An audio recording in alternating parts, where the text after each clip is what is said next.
Rama Rama Rama Hare Hare. Last time on apply.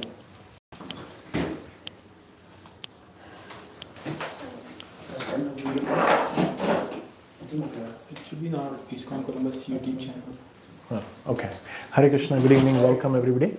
So last week we finished chapter 2 and chapter 16, divine and demonic qualities, and we looked at chapter 2. Anything before we move forward? Today we're going to do chapter 3 and chapter 4. Shall Shrestha, were your questions answered? Yeah. Okay.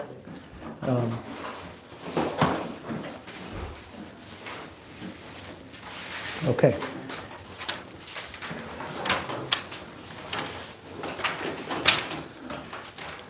In chapter 2, things were a little, Krishna presented things, but in a little haphazard way. He starts off with Jnana Yoga, about the nature of the soul, first principle. Then he talks about Sakham Karma Yoga. Arjuna, what about your enemies? They will scorn you. You won't go to heavenly planets. Your fame and name will be spoiled. Why don't you get up and enjoy either heaven or earth? Sakham Karma Yoga.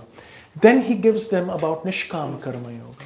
He said, do not be worried so much about the rituals, the external superficialities of the religion. Go into depth. The analogy of the well and the small wells in a large reservoir of water.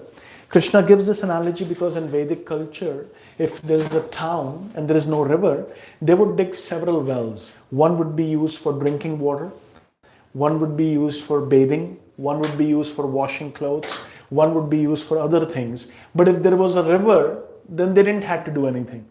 So Krishna is explaining that the Vedic rituals are like those wells, and Krishna consciousness is like that river.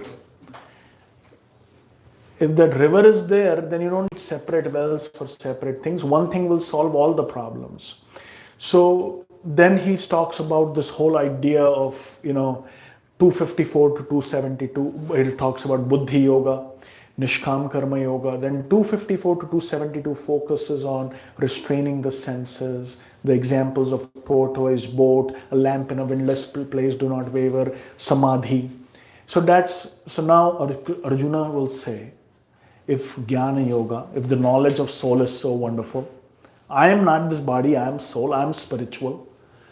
I am never meant to enjoy heaven anyways. That's not what I wanted to do in the first chapter, nonetheless. Then why do you want to engage me in this ghastly warfare? And this question comes up a lot because generally in Indic systems of spirituality, people think spirituality means to give up. They equate spirituality with renunciation. And generally that spirituality is associated with a negative renunciation, meaning giving up. They have to change the dress, they have to give up work, they have to give up family, they have to give up ordinary pleasures of life. Only then you can be godly or spiritual. That's a very, very common misunderstanding of this entire Bhagavad Gita, on which this entire Vedic culture is based upon. Spirituality means negative renunciation. That somehow you have to give up and you have to be dissociated and detached from everything, then only you can be godly or spiritual. Now, this is a complete misunderstanding, as we will find out in Bhagavad Gita. Krishna says in chapter 3, so chapter 3 begins with this question. Arjuna says, O Janardhana, anybody can read, please, the text.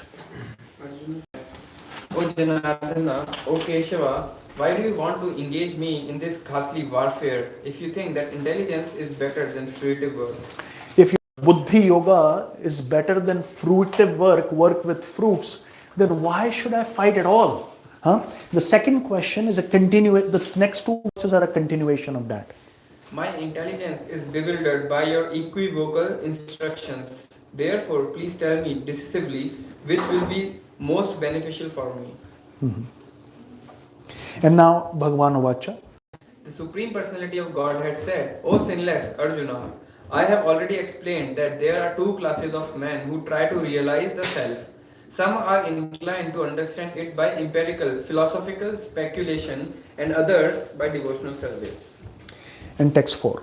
Not by merely abstaining from work can one achieve freedom from reaction, nor by renunciation alone one can attain perfection. Nor by renunciation alone can one attain perfection.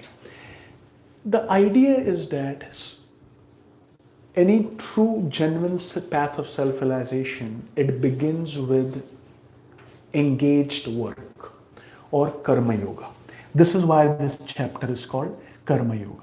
That this adhikar of renunciation to give up is not for everybody. And unless and until one's mind is complete, one's entire being is completely purified by the practice of action, it is not advisable to give up work. In fact, this Krishna conscious meditation is not about negative renunciation, but it is about positive attachment. And this is a very, very important principle. It's about via positiva. Prabhupada explained that our meditation is to serve Krishna, serving the positive form in a positive way. Why? You can cook for Krishna, you can make beautiful temples for Krishna, you can talk about Krishna, you can discuss nice philosophy of Krishna. Somebody is working hard to publish these books. Somebody has worked hard to edit, proofread, distribute these books. Somebody has worked hard to get these books to Columbus, Ohio, from wherever they were published. Worshipping Krishna, singing for Krishna, dancing for Krishna, organizing festivals for Krishna. Now Janmashtami is coming. He said, this is real renunciation. This, engaging the matter in the service of spirit, engaging matter in the service of spirit is real renunciation. This should be understood very clearly and unequivocally. Engaging matter in the service of spirit or dovetailing propensities and one's nature in the service of spirit is actual real renunciation or real sannyas or real yoga. And Krishna explains this principle several times. Chaitanya Mahaprabhu, we never find him sitting in some corner doing meditation. He was traveling all over India, singing, dancing, chanting, speaking about Krishna, reading Srimad Bhagavatam with devotees, worshipping Jagannath in Jagannath Puri. That was meditation. Prabhupada's, in his entire life, we find publicly Prabhupada's life was about in the public scanner for 12 years. There was not a moment when he was inactive. He even gave up even sleeping. Every moment was full of activity. Krishna says that soul cannot remain inactive even for a second. What can repression accomplish? Krishna says, one who gives up the senses of action, but whose mind dwells upon sense object is a pretender. He calls him a mithyachari. So this entire process of Krishna consciousness or yoga is based upon a positive action. Prabhupada often would say that let's say a child is making too much mischief. Then the mother would say, time out. Go and sit there. Time out. But if the child is useful, then the mother would say, well, why don't you help me and do something? So inactivity is a sign of mischief. Inactivity is a punishment for mischief. Whereas activity is a sign of positive engagement. Whereas activity is a sign of positive engagement. And there is no difference between somebody who's active, who's engaged in karma yoga, versus somebody who has gone to the mountain to meditate. Krishna says there are two ways of attaining reality. But this method is applicable to everybody. And Krishna tells Arjuna, your idea of begging, your idea of going into a forest is not going to work.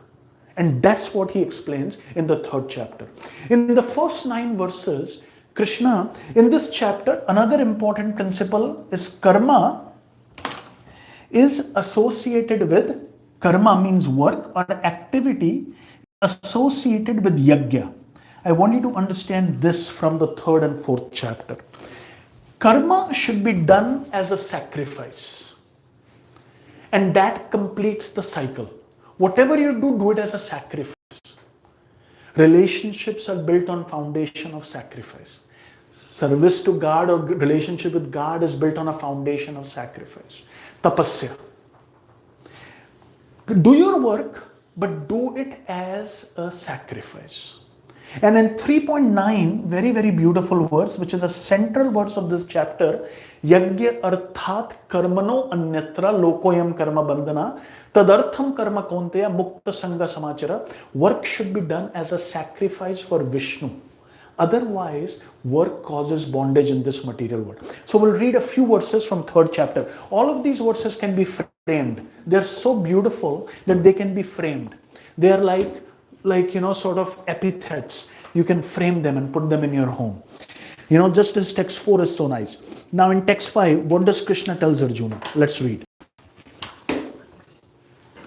Everyone is forced to act helplessly according to the qualities he has acquired from the modes of material nature. Therefore, no one can refrain from doing something, not even for a moment. One who restrains the senses of action but whose mind dwells on sense objects certainly deludes himself and is called a pretender. On the other hand, if a sincere person tries to control the active senses by the mind and begins yoga and Krishna consciousness without attachment, he is by far superior. You get the flow of verses here in text 8.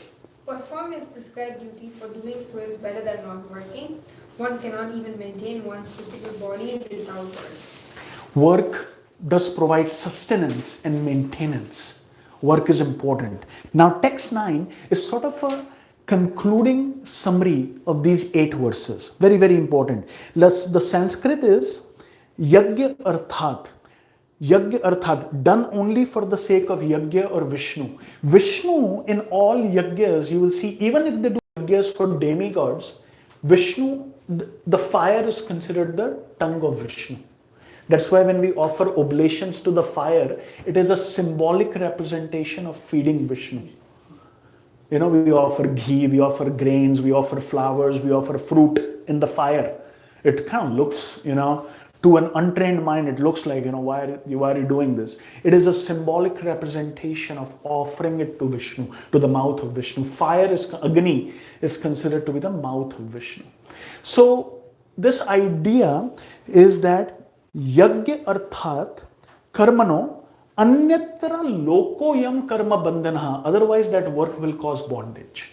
It will cause reactionary bondage. Tad artham karma konteya, son of Kunti. Then do your action and mukta sangha samachara. You will be liberated, you will be free, you will be mukt. So the translation is very beautiful. Anybody can read that? Work done as a sacrifice for Vishnu has to be performed, otherwise work causes bondage in this material world. Therefore, O son of Kunti, perform your prescribed duties for his satisfaction, and in that way you will always remain free from bondage. Alec, question? Yes. So practically, Prabhu, how is this possible to not be attached to your work? Because like some people say that you have to love your work in order to be better at it, or every morning if my work is I'm not loving my job, then what will inspire me to go to work and perform at my best ability, as well as that if I'm not attached at the same time, then No, but I like you asked this question last time also. Yeah. Arjuna prepared for 14 years to fight this battle. He went heavens and earth to get weapons to fight his battle. He got the blessings from everybody to fight this battle, to do his duty. So to do your duty, yes, of course you should love your work and do it in the best possible manner. This is a misunderstanding that we should not love our work. But here it said, right? So it says attached to the Now, results. let's see what it says. Is it attached to the results? Attached from the results. So begins karma yoga without attachment. Don't expect the. So karma yoga, I believe that's job. That's the Correct. Word. So without attachment. Attachment to the fruit To of the that result. work. Alec, people are attached to success. They're attached to position. They're attached to name, fame, prestige. They're attached to money. They're attached to appreciation. A lot of problem happens you will find in relationship. You did not appreciate me. So Alec, that is what is being said. Not that the work should be done industriously, nicely. I went through several training sessions to learn how to find my balance in my marriage life. And I still like to read about it. Relationship. Devotees can learn books on parenting. Devotees can always continually strive to improve the quality of their performance at their job. It is not said anywhere that you don't have to do that. Your karma is not just your job. I mean, you're serving your parents, your quality of your relationships. So many things. And you should be an expert in everything. That is what Krishna says in Bhagavad Gita. You should be very well rounded, very well grounded. You should be an ideal citizen. That is what karma yoga is.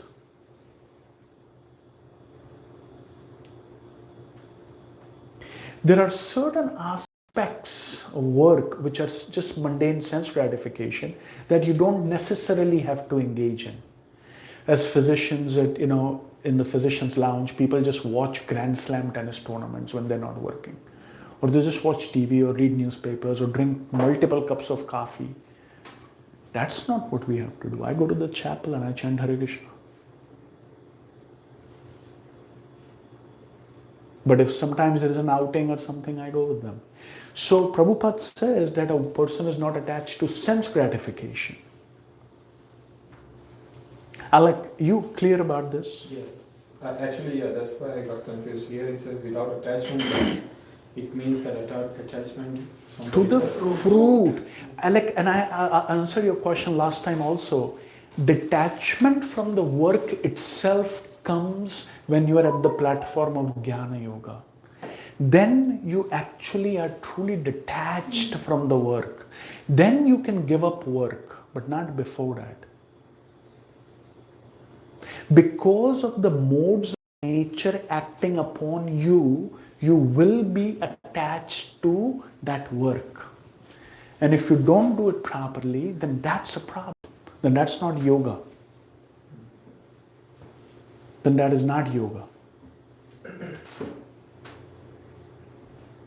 So work involves continuous striving and education for perfection. In the same. I'm wondering, so as long as we have material body, I think it's mentioned in chapter 2 multiple places that there will be material desires, or so is it possible to attain complete detachment from sense gratification as long as you have material body?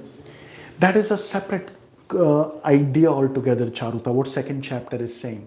It is saying that the desires may come like rivers enter into the ocean, but a devotee is not disturbed by that. Of course, a pure devotee. An ordinary devotee may be disturbed, but yes, it is possible. But it comes after a long practice of yoga. So that is a separate idea that desires may come. But again, this is a theoretical idea. Unless one is realized, one cannot give up work. In fact, the transition from Sakam to Nishkam Karma Yoga also takes time, Alec. It does take a lot of time. If I'm not the body, if I'm the soul, then why am I doing what am I doing? I'm doing because of the society's pressure, because of the modes of nature which are acting upon me, because I consider certain values to be important in life. So, theoretically, one cannot give up work. Theoretically, one cannot give up work. One has to work. And that is the sum and substance of this 3rd chapter and the 5th chapter. Krishna sandwiches the 4th chapter between the 3rd and the 5th chapter so that work with knowledge. 3rd chapter is karma. 3rd chapter is karma yoga. 5th chapter is also karma yoga. 4th chapter is jnana yoga, transcendental knowledge. Krishna says the same things he said in the 3rd chapter again in the 5th chapter. But he says, but do it with knowledge. Any sacrifice performed in knowledge is better than just merely sacrificing. That sort of work, which is done with knowledge, brings you to a platform of knowledge. That is the main point. We are not at a platform of knowledge at this point. We are at the platform of Sakam Karma Yoga. So, Okay, yes, go ahead. so in the same context, you were saying that like in the couples nowadays they don't appreciate each other. Okay, you didn't appreciate me, like the relationship goes wrong.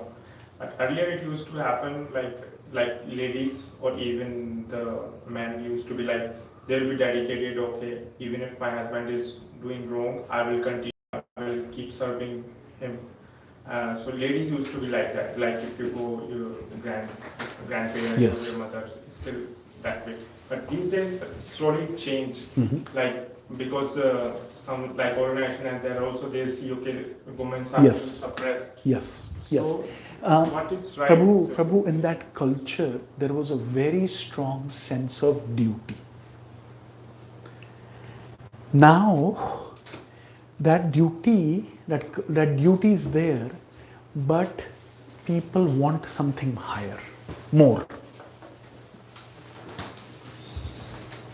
But Abhishek, something which was applicable 100 years ago may not be applicable today. And to be attached to that idea is not a sign of intelligence. Sign of intelligence is what works for this particular person's psychology and time and place and circumstances. Because people are influenced by their friends, by what they see. You see? And there is no saying that that was a right approach to relationship. Genuine affection, appreciation, positive reinforcement, all of these are sattvic qualities. You will see that how many times Krishna encourages and appreciates Arjuna in Gita. You will see. He says, of Pandavas, I am Arjuna. When he's describing his opulences, he tells Arjuna, of Pandavas, I am Arjuna. Now, do you think that was a shot in the arm? That was a boost in self-esteem? So, relationships need that. A lot of times, people, when they achieve something extraordinary and when they give their speech, you know what they say? You will find they will say that I'm here because somebody believed in me. I never thought I could do this, but actually somebody told me and believed in me, so I'm here. Whether it's an amazing sportsman or musician or artist, you will find this common thread in them. That I found a coach or I found somebody who believed in me. Or an entrepreneur, or people would say after extraordinary achievements, how do you do this? I did this because somebody actually trusted me and believed in me.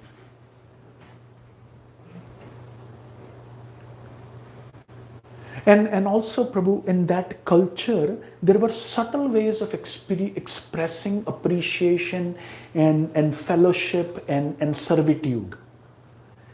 There were many other subtle ways of doing it, which we may not feel it now.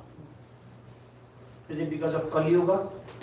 Right, right. You know, people relate differently. Things are done differently.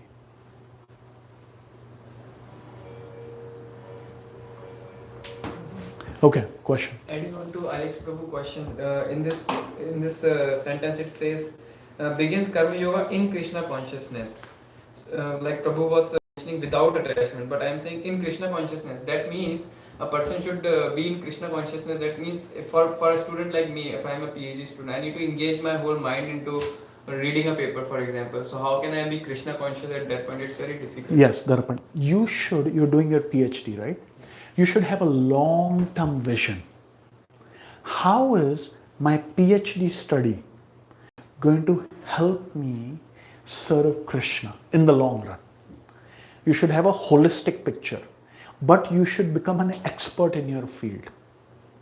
By becoming an expert in your field, first of all, you'll be satisfying Krishna's demand from Arjuna that a devotee must be expert.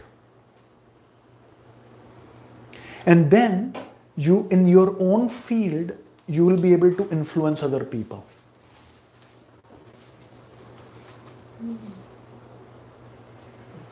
One devotee was joining the school for filmmaking. So Radhanath Swami told him, you go and get an Oscar for Krishna.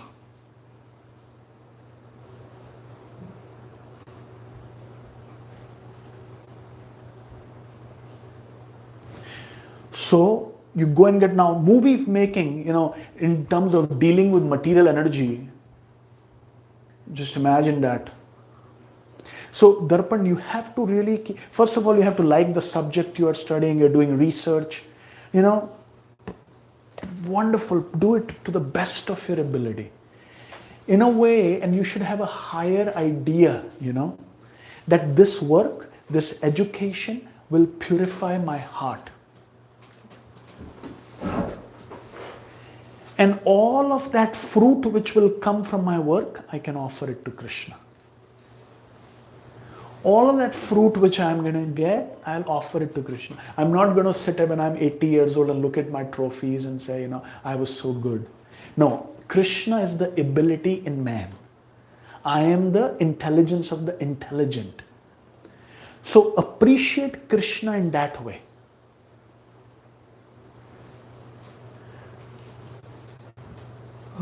You said that we should work with knowledge. Mm. And so what would be you said, and then this is better than just working. Correct. So what would be the example of working without knowledge? An example would be the difference between a person who knows Gita and who doesn't know Gita. Everybody is working. I just gave you an example. I also go to the hospital. Somebody else may also go to the hospital. He may have no knowledge of yoga, of what is the ultimate goal. He may think that this work, I tell you, I have friends who say, I live large. I got a nice house and nice car and I live a good life and I don't care when I leave the hospital. And I'm in good shape and I go to a cruise every week and I fly to, Russia and Europe every weekend. That is the difference between somebody who has knowledge and somebody who does not. He works for sense gratification. A person in knowledge works as a sacrifice done for Vishnu. Sacrificial work versus sense gratification is the difference. If you read purports, it will become very clear to you. In the interest of time, we'll continue to read this. Now, another thing Krishna says, there is that prosperity comes from a cycle of sacrifice. He says, I have instituted a cycle of sacrifice. That the result of karma just doesn't come with hard work itself. But karma should be done for yajna. And in the beginning, I created heavens and earth, and I created demigods and human beings, and I gave everything for successful execution of life: rain, vegetation, minerals, everything. But when you receive it, you should be grateful and thankful to the cosmic administrators and to the Supreme Godhead who's in charge of the cosmic administrators. So, continuing to read. In the beginning of creation, the Lord of all creatures sent forth generations of men and demigods, along with sacrifices for Vishnu, and blessed them by saying, "Be thou happy by this yajna, because its performance will bestow upon you everything desirable for living happily and achieving liberation." What does it mean? Along with sacrifices for Vishnu? What sacrifice? Which sacrifice and what sacrifice? We'll come to that. The demigods, being pleased by sacrifices, will also please you, and thus by cooperation between men and demigods, prosperity will reign for all. In charge of the various necessities of life, the demigods, being satisfied by the performance of yajna, will supply all necessities to you.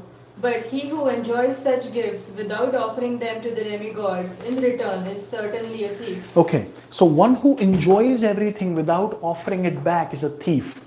Do you think some of these tornadoes, hurricanes, earthquakes, famines, droughts could be a result of not offering sacrifice? Just taking, and not offering sacrifice. Not offering yajna. Bhagavad Gita says that peace and prosperity comes from sacrifice, from yajna. Krishna makes this point very abundantly clear in the 3rd and 4th chapter, that the purpose of human life is to do sacrifice. And that keeps the cycle going. And if one doesn't perform sacrifice, he's only a thief.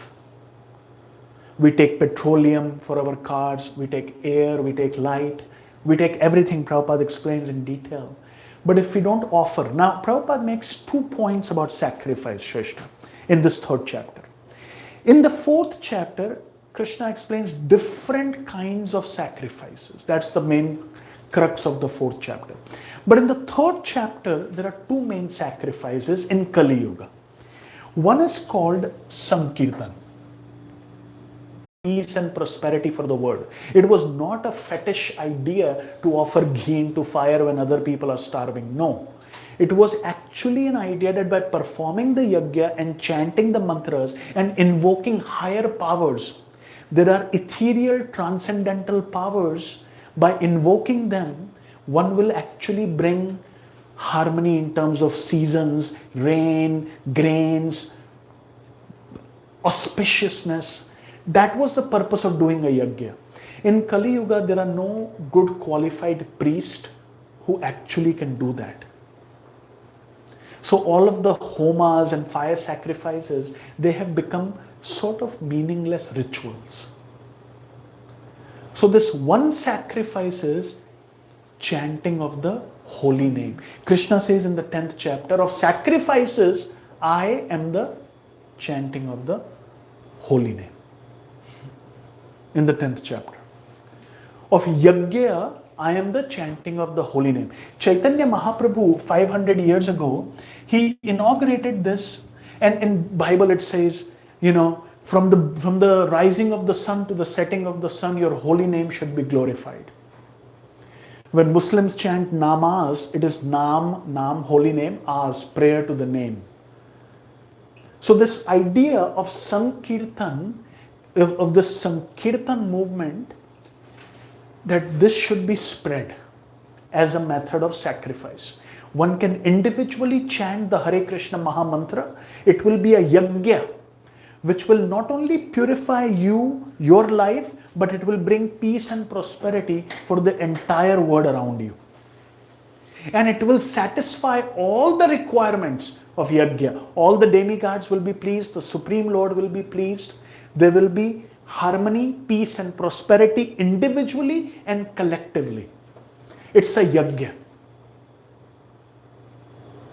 Number one.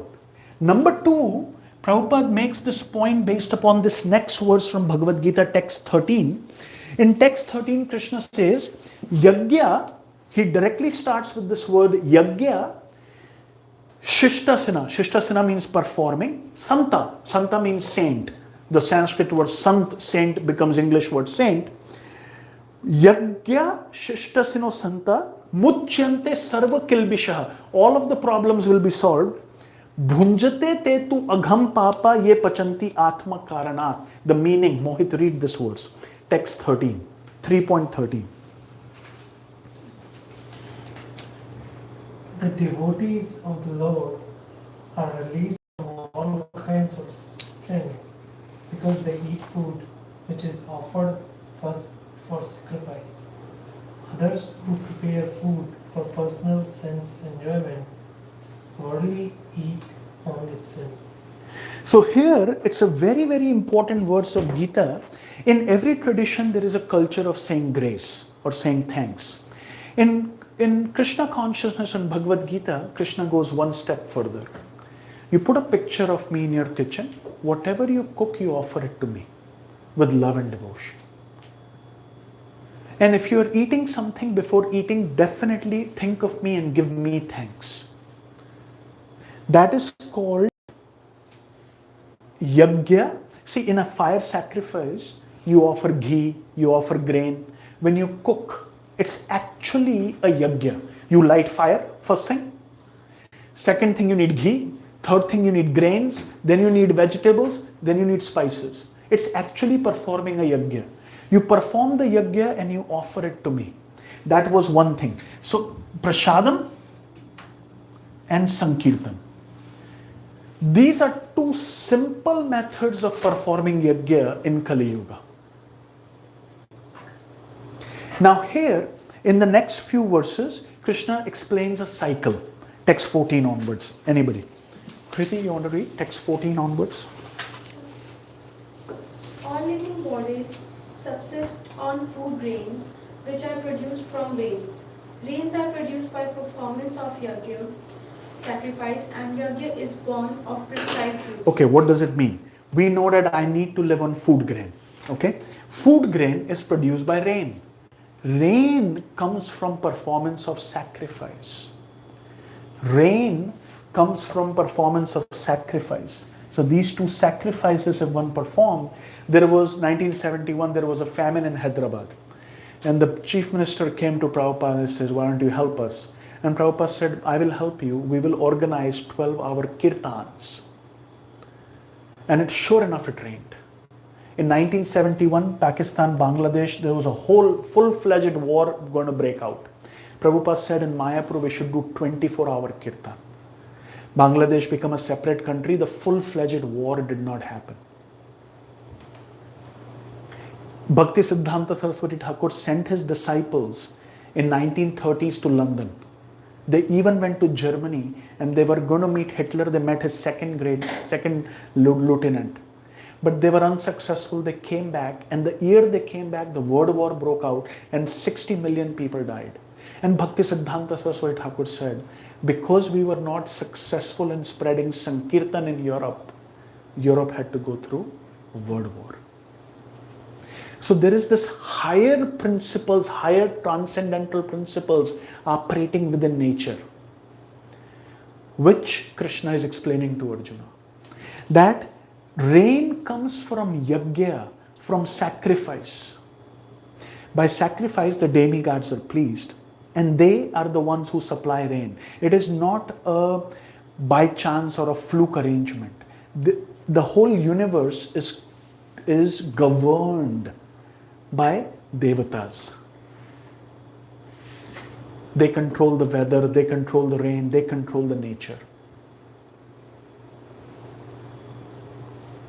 And rain comes from what? And yajna is born of prescribed duty. So what yajna I should do? What is my yajna? What is my sacrifice? Is my duty. So Prabhu, answering your question, what is your yajna? Is your duty. And if those duties are done in a way that it facilitates Sankirtan Yajna and honoring of Krishna's prasadam, then this cycle is complete. About these two types of sacrifices, Sankirtan and maybe not that. Prasadam. Yeah, but I wanted to talk about the chanting of Krishna. Sankirtan means chanting of holy name, right? Correct. Correct. And even in Yajna, where we put some of the food in the fire, and I still think about it in this way that when we are chanting of Krishna, on one way I think that God is so powerful and he doesn't need any praises or anything. Why would he want us to chant his name? Maybe it just... Okay, good question. Let's say you have a little child. Let's say you're a little child, okay? What if he comes to you and offers you a gift on your birthday? What if he comes to you and say, write a card in a broken language and make a little picture in which you are there and he's there and you both are holding hands? What will happen? I think I will praise him because it will encourage him to do these more and it will teach him something. Will you be happy enough? Or will he say that on your birthday also he just makes a spout and just becomes, or what about you? See, God doesn't need this. That is true. You're right about that. He doesn't need this. But when sacrifice is performed, it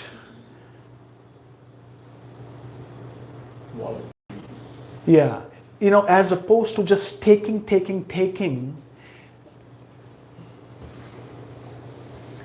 Anyway, you get my point, you get my thought, right, Mohit? Okay, what was your question?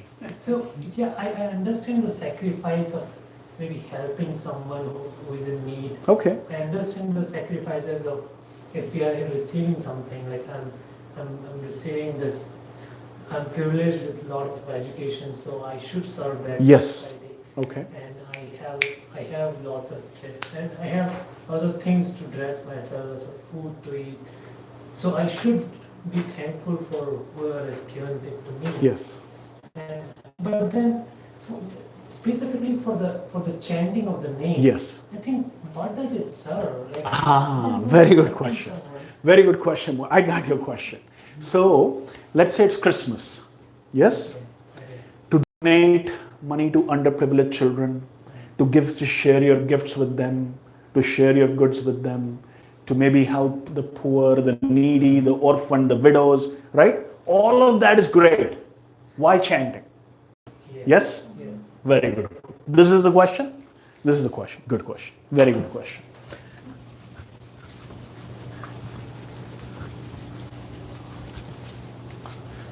Okay. I will start. Just read the first purport of 2.1.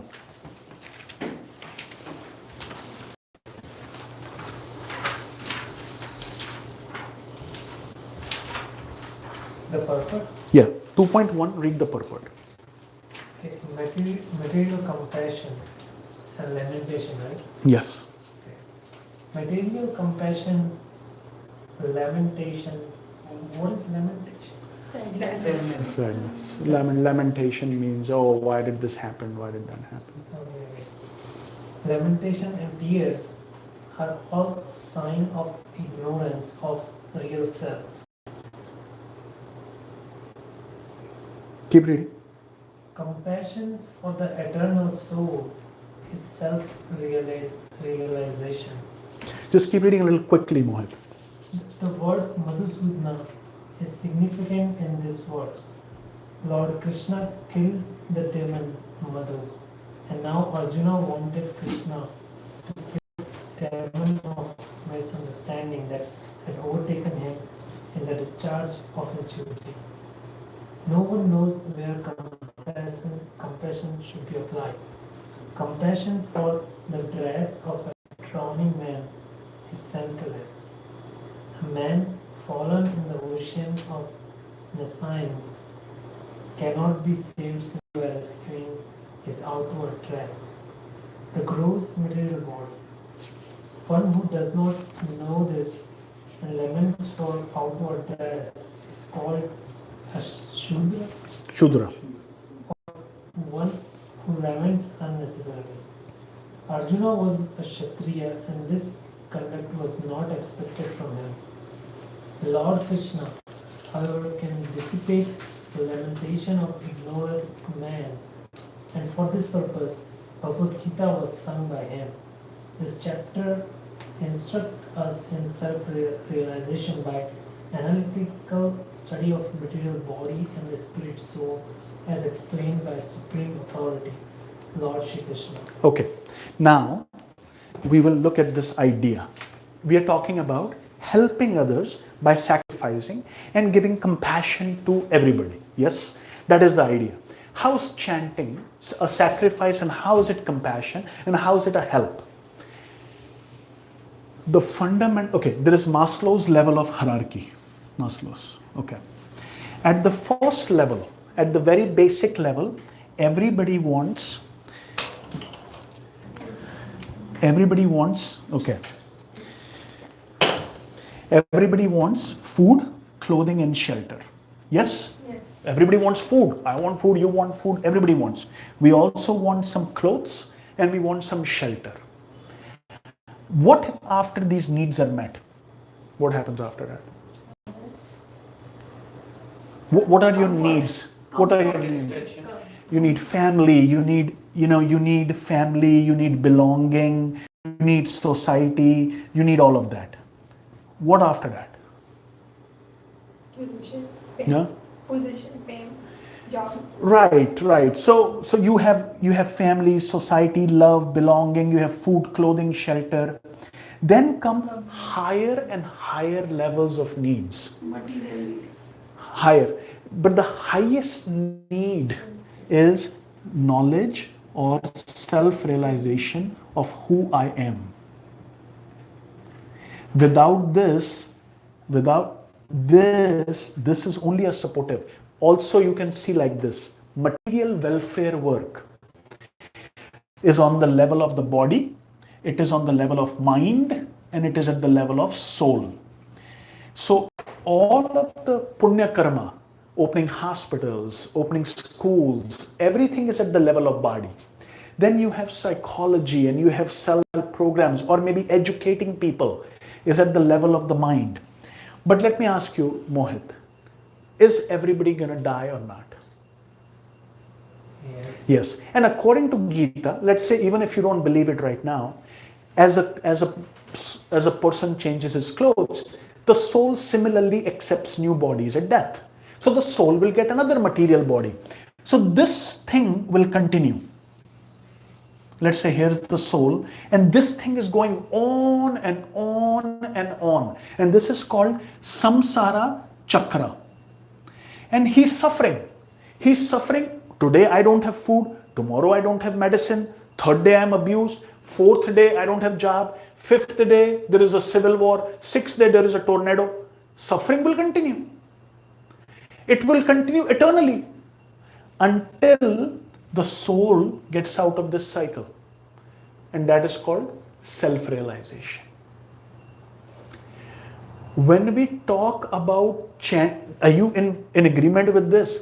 That ultimate reason for suffering itself is ignorance. What is it? Ignorance. Meaning even within the material world, an ignorant person will suffer more. A person who's in sattva guna, in knowledge, will suffer less. Suffering is because of ignorance. Suffering is because of soul's predicament of being trapped in this samsara, in this material world, which is ultimately a place of suffering. Krishna says in Gita 3 times. 3 times he says this word is anityam and it is asukham. Meaning, Mohit, when you become old, you will suffer. When you become diseased, you will suffer. And when you die, you will suffer. When we talk about Sankirtan or offering prasadam bhoga to Krishna, we are, okay, do you agree or not that the best way to solve a problem is to solve it at its root? Yes. Yes. To solve a disease is to solve it at its root. This is what Krishna is explaining in Gita.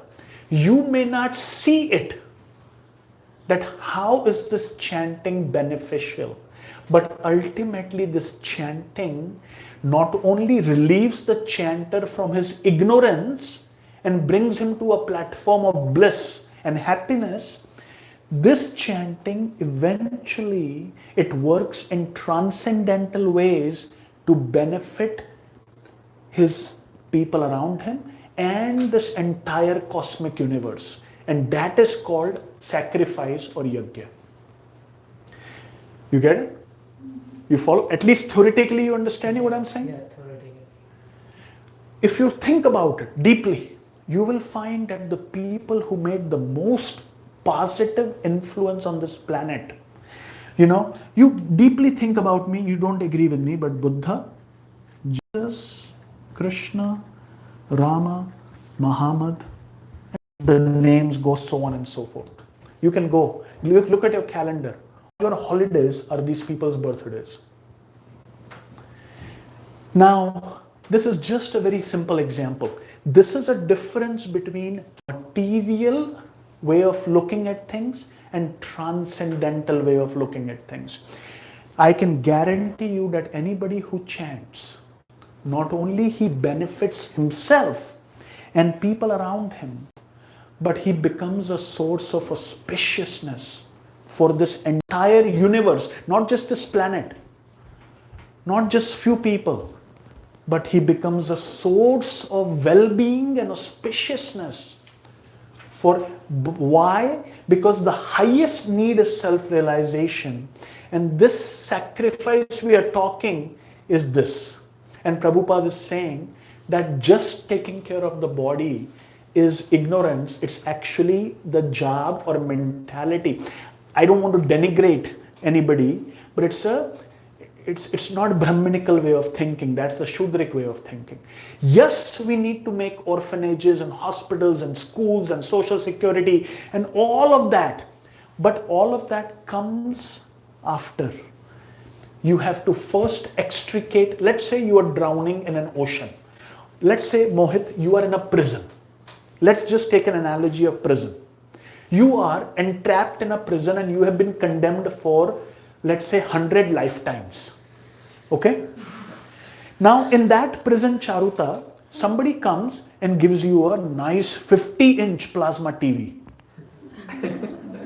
Now you can watch women's soccer and you can watch everything and the presidential debate. Another person gives you an air conditioner. Another person gives you nice clothes. Another person says, I'll bring some fellow prisoners who think just like you to be your friends. Another person says, well, we'll give you 3 meals a day. What will you tell him? I want to get out from here. Get me out of here. Who did the most compassionate work on that person? Who did the most sacrifice for that person? The governor who can actually come, the president when he leaves his office, Charuta, you're following me, right? The president when he leaves his office, at the end of his term, they will take about 100 to 200 people who are like sort of, juvenile crimes or drug related crimes, or they have good behavior, and they'll say just leave them. Meaning they have 20 years left or 10 years left, and at the end of their term, they'll let them go. That governor is Krishna. Without his will, nobody actually, mathematically, it is impossible for infinitesimal part and parcel to help another infinitesimal part and parcel. The infinite, theoretically, I'm just theoretically speaking because that's where we are right now. Theoretically, the infinite can help infinitesimal like that. Finished. Your ignorance, your bondage, Your terms in this life is finished. You don't belong here. You belong in a realm of eternity. Bliss, happiness, knowledge, no suffering. No suffering at all. Meaning all suffering is gone. Not just food or clothes or this or that. All suffering for eternity is gone. That is the fundamental premise of Gita. And that is what is being taught. That's where Sankirtan and the cycle of sacrifice comes into play. By the way, anybody who serves God in a true fashion, all of his problems are finished just like that. That's what Bhagavatam describes, that all of our sufferings are superfluous. They are born out of ignorance. Unless and until that ignorance is solved, it's all band-aid patchwork we are doing.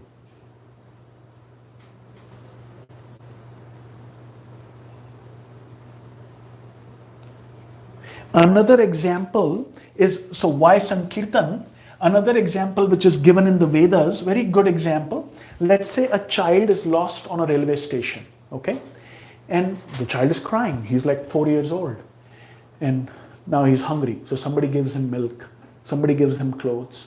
Somebody gives him a place to stay.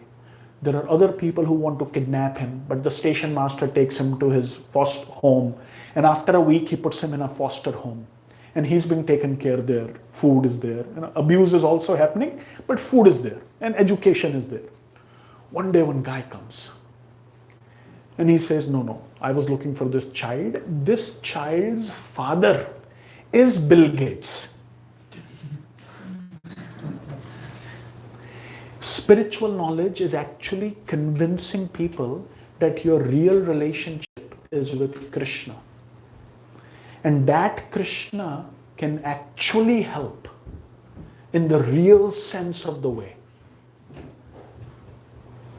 He can extricate your bondage from samsara if you willingly and voluntarily serve him.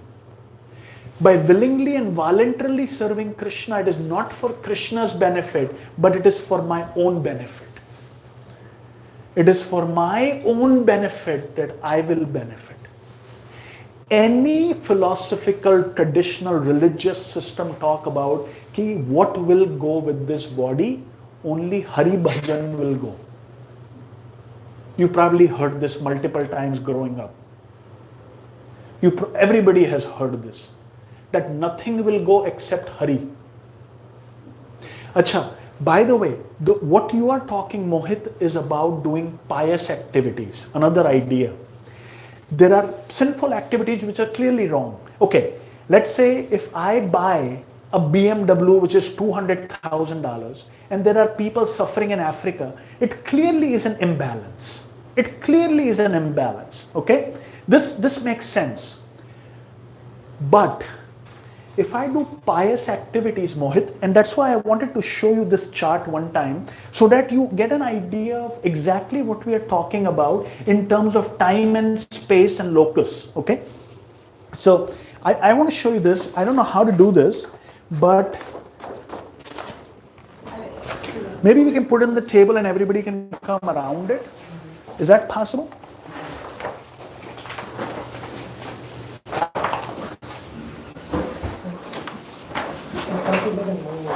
Yeah. I'll just take this one. Keep it.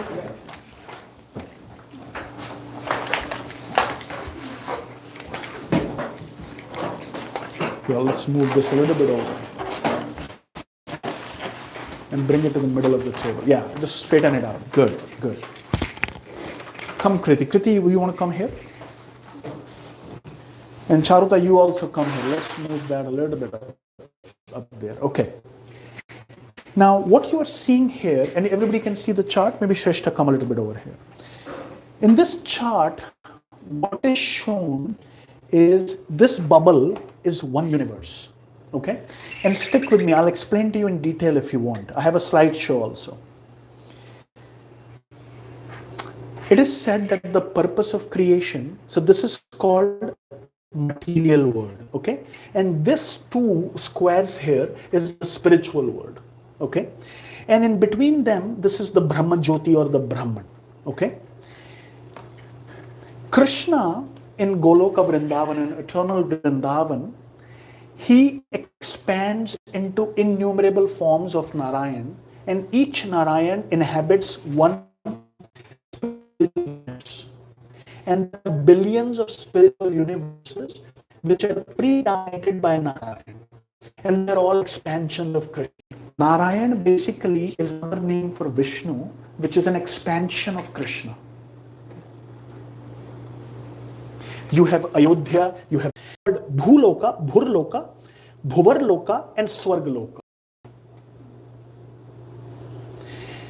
Bhu is the earth loka. This is where we live. Okay? Loka, Sataloka, Tapaloka, and Satyaloka. You have 7 hellish planetary systems called Atal, Vital, Sutal, Talatal, Mahatal, Rasatal, Patal. These are generally considered as abodes. If I were to give each of you $1 billion, I doubt you will be here Monday listening to my Bhagavad Gita. So in these realms, there is a much, much higher capacity for sense enjoyment. In these realms, there is more suffering and less happiness. In earthly realm, there is equal suffering and equal happiness. It's called duality. This place is conducive for worshipping Krishna, or actually being aware of our self-realization potential, because there is some pinprick. If there was no pinprick, it's either we are on the platform of Jnani, or we are like very, very, very elevated souls. That's the position where we can go up or fall down. In earth. Yeah, earth. Yeah. Earth, yes. In earth, you have an E. coli to Brahma. There are 8.4 million species of life. Based upon our work, we can either take birth in any of the 8.4 million species, or we can so like that. I can show you earth, a piece of earth. I can show you water, fire, I can show you air, I can show you heart to show you. Ether is more density to lord over material energy. When we say ignorance, what is ignorance? We think that I am the Lord, I am the enjoyer, and I am the controller. You need, by doing charity, you only reinforce that. You need a spiritual process to get rid of one's own ignorance.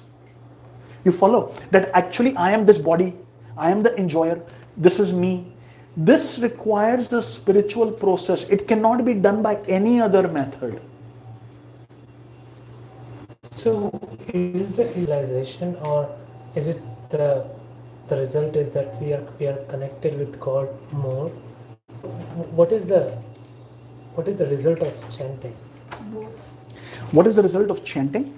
It brings peace on a very gross level. It brings peace and prosperity to the whole universe. It also makes us understand who we are, that we are actually part and parcel of Krishna. So self-realization and God realization goes together. Let's say when the sun gets up in the morning, you can see yourself and you can see the sun. Right. At night, in the dark bedroom, you can neither see yourself or so self-realization and God realization goes together. There is this Paramatma here. This Paramatma, okay, very good question. So we talked about Vishnu 1 and Vishnu 2. This Vishnu 2 then expands as Vishnu 3 in a photo. Shir Sagar. So the demigods, the devatas, they go to Vishnu 3. Sir, please help. And then every atom, this Vishnu 3 is manifest, and he takes avatars to remove the burden of these 14 planetary systems.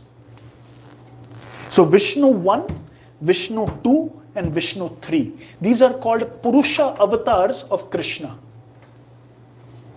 Question. So the Devtas look over all these planets or only Earth? Like if some problems happen on Earth, then we get it, or they rule over the rain and fire of all these planets? In these planets, there are predominating deities and there are inhabitants.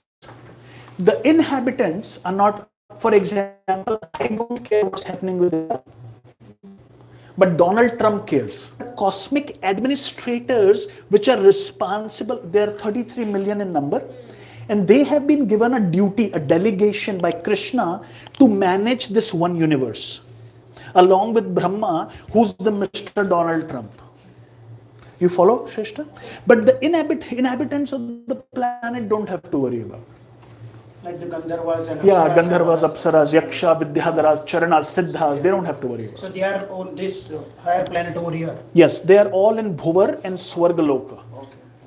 This is the Swarga that Arjuna visited to gain the Weapons. If I tell you where he go, it will be totally mind-boggling. I will give you another presentation called Vedic Cosmology. That how this actually, what is this here? Born like Krishna took do his Leela in other universes. Krishna is like the waves of an ocean. Krishna himself or his avatars are appearing in each planet, in each universe. This is one universe. There are trillions of universes, the superstring theory. Trillions of universes. Krishna and his avatars are appearing on each planet, in each universe, like waves of an ocean. And he sends his sons, he sends his prophets, he sends his messenger, he sends saints. So even we can go to other universes and enjoy with Krishna instead of going to Vrindavan.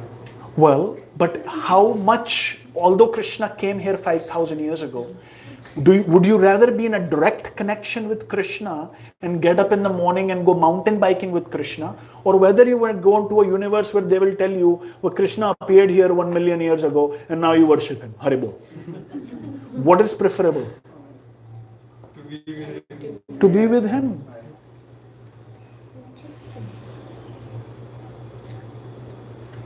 And this is basic Bhagavad Gita 101. Then there is something called Sumeru Parvat. I don't know. Yes. Okay. So let's do a talk on cosmology, maybe some other time, where I can tell you each and every planet, how far is it from Earth, everything. In the littles. So Mount Sumeru. So where is Mount Sumeru? This is the Bhumandal here. See this disk here? So this is the same universe. You see this disk here? You know, this disk is not that disk. Bhur. This is the Bhumandal here, okay? This is the Bhumandal. This disk is now projected here. You can see this? Yeah. In this Bhumandal is like this disk, okay? You have 2 elephants on the bottom. You have 4 elephants on all sides. They are supported by Anantasesha, who is resting on the tortoise, who is resting on the Garbhodak ocean where Vishnu is lying here, okay? So this is this here in more details. And this is your Bhurlo. You see this number 7? This is the entire Bhumandala. Is 100,000 miles wide. Okay? This Jambudipa is further divided into 9 areas by 8 mountains. Okay? And you see this bottom, you're with me still? Yeah. The last one, the bottom one, the southern one is called Bharata Kanda, which is further divided into 9 parts, and the 9th part is our Dharti, is our earth which we see. And Mount Sumeru is right in the middle of Ilavarat Varsha, and it is 84,000 miles in height. So this projection from this, then how like you go to other places, but why don't we go? I mean, in the geographical structure, then like in the modern Earth, like the way we project it. So how Earth will be here? Yes. And the other planets, and that, but this seems like the continuous. Right. So this Bhumandala, you have Jambudvipa. Jambudvipa is surrounded by a saltwater ocean. After Jambudvipa is Plaksha Dvipa. It's a circular island which is surrounded by ocean of liquor. Then it is surrounded by another Dvipa called Simha Dvipa, which is then surrounded by ocean of Ghee, which is then, so like there are 7 islands and 7 oceans. And after the 7 islands and 7 oceans, you have a land of gold, which is 2 billion miles in diameter, in circumference. It's called the Golden Land. And after Golden Land is Loka Loka mountain. This mountain is the boundary of the Bhumandala. It forms the boundary of Bhumandala. And after Loka Loka is Aloka Varsha, where actually there is darkness and it's considered hellish. This is where Arjuna and Krishna go to get the Brahmana's son, from Aloka Varsha. Now the question is, why don't we see this, right? This is another, is everybody following this? Kriti, are you able to get some of this? So we're talking about this Bhur Loka in the middle. And we took this Bhumandala and we in this universe, this central one here, and now we are looking at a cross section of that. We cannot see it, Abhishek Prabhu, because we don't have access to it. For example, if I go to Nationwide Children's Hospital, and let's say I am a doctor, I don't have access to all of the records in the hospital. Or if I work for FBI or maybe a very sensitive governmental agency, I may only have access to some of it. So I have not, like, I cannot see my mind, right? My mind is subtle. My buddhi is subtle. But I feel it. I perceive it. Similarly, these realms, we don't have access to all the realms. We have only, with our limited material senses, access to some realms. But by increasing our consciousness, we can be given access to higher realms. So like the earth is here, projection from the somewhere. Yeah. Earth is here, then there must be space, right? On this, the way. Yes. Because this is, and this is also space. This area, and this is the ocean. Yes. Earth is only the 9th portion of the whole of this thing. So out of the Jambu, and this has been followed, and this is the most comprehensive you will find on this planet, in any library in this world. And why Vedas would describe all of this to us? Because people have curiosity and intellectualism. The Vedas have described each and every star, each and every planet, its distance from the earth, where we are, what we are doing, and everything in great detail. There is something called like gravity. Based on the Veda, you can calculate the gravity of any planet. Yes, there is knowledge is there. By the way, by the time Yudhishthir was there and Parikshit was there, they would rule Jambu Dvipa, this blue intrinsic ring. After Parikshit, we have been limited to lesser and lesser influence, and now our influence is only limited to earth. Meaning the kings until Parikshit were given access to Jambu Dvipa. So when 60,000 sons of Sagara went to look for the horse, they started digging up the earth and they dug up the whole Jambu Dvipa. So Hastinapur was this entire thing? No. Hastinapur was still in Bharat, in Delhi. But Parikshit and Yudhishthir were able to rule this entire Jambu Dvipa. They were able to go. Like for example, in Vedas, it's very common, you will see that they went to Badrikashram and from Badrikashram they ascended to heaven. Now we can only go to Badrinath, but we don't have access to those realms. A very simple example is your own mind. You don't have access to Manaha or Buddhi or Ahankar because these are subtle elements. Similarly, we don't have access in Kali Yuga. By the Devatas, they have a strict immigration policy in Department of Homeland Security, and they take their immigration very seriously. So we don't have access to go there or to see it with our gross material senses. But with consciousness, we can perceive it. Even Krishna's Guru, Sandipini, these sons were in Patal Loka. He couldn't go. And he went and got. And you will see that, he went to the Yamuna, and then from Yamuna, he went to the abode of Swarga. It is that idea, Shweshta, that ultimately everything is connected. We don't have access to it. So why? So if I get access to them, what would happen? Like, why should I want to get access to them? Okay, why do people want to go to moon? You ask NASA why they spend billions of dollars trying to go to Mars. It is human nature to explore and to be curious. So interplanetary travel, lot of Vedic stories talk about Narada traveling interplanetary. Intergalactic and inter travel is not accessible to human beings at this time of the age. In Satyuga, again when it comes, they will be given access.